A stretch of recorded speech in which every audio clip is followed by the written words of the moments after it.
Assalamualaikum warahmatullahi wabarakatuh. Saya Mafafine Putri Sandita, mahasiswi dari Prodi Manajemen dan Penilaian Properti Universitas Gadjah Mada dengan NIM 25557620 SV 26203. Kota-kota besar dunia termasuk Indonesia sedang dihadapkan dengan permasalahan urbanisasi, yang dimana di Indonesia pada tahun ini lebih dari 56% penduduknya tengah tinggal di kawasan perkotaan. Pembangunan yang pesat ini menciptakan fenomena urban sprawl, yakni peningkatan ruang perkotaan ke arah luar atau batas kota yang menyebabkan perkembangan wilayah pinggiran perkotaan. Oleh karena itu, perlu adanya urbanisasi terencana agar tak menyebabkan dampak-dampak yang tidak diinginkan. Dengan adanya faktor-faktor pendorong urbanisasi dan deregulasi dalam sektor ekonomi serta industri, menyebabkan adanya peningkatan urbanisasi, yang kemudian menyebabkan adanya peningkatan kebutuhan lahan luar pusat kota, yang menjadikan adanya kawasan baru di pinggiran kota, atau yang dapat disebut juga dengan peri-urban.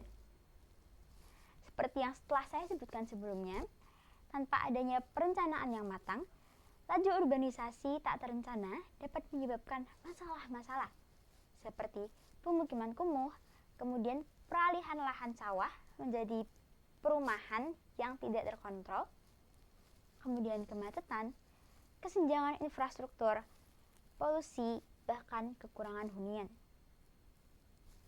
Perlu adanya peran aktif pemerintah pusat dan daerah dalam pembentukan dan penerapan kebijakan untuk pengadaan urbanisasi yang terencana.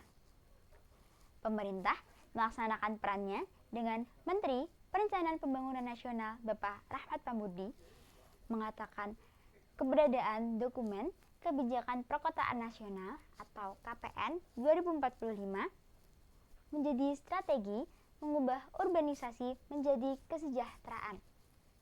Kemudian, Bappenas atau Badan Pengembangan Infrastruktur Wilayah juga menerbitkan panduan praktis implementasi agenda baru perkotaan atau New Urban Agenda untuk mewujudkan potensi urbanisasi yang produktif.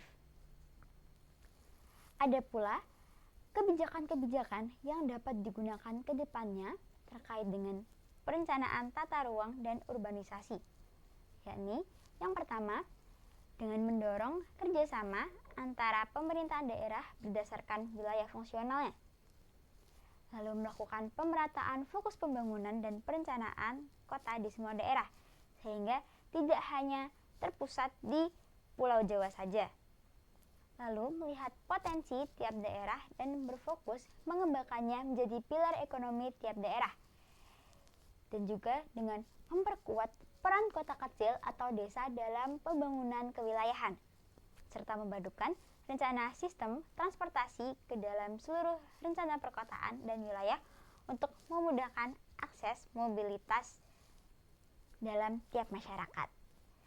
Sekian yang dapat saya sampaikan. Wassalamualaikum warahmatullahi wabarakatuh.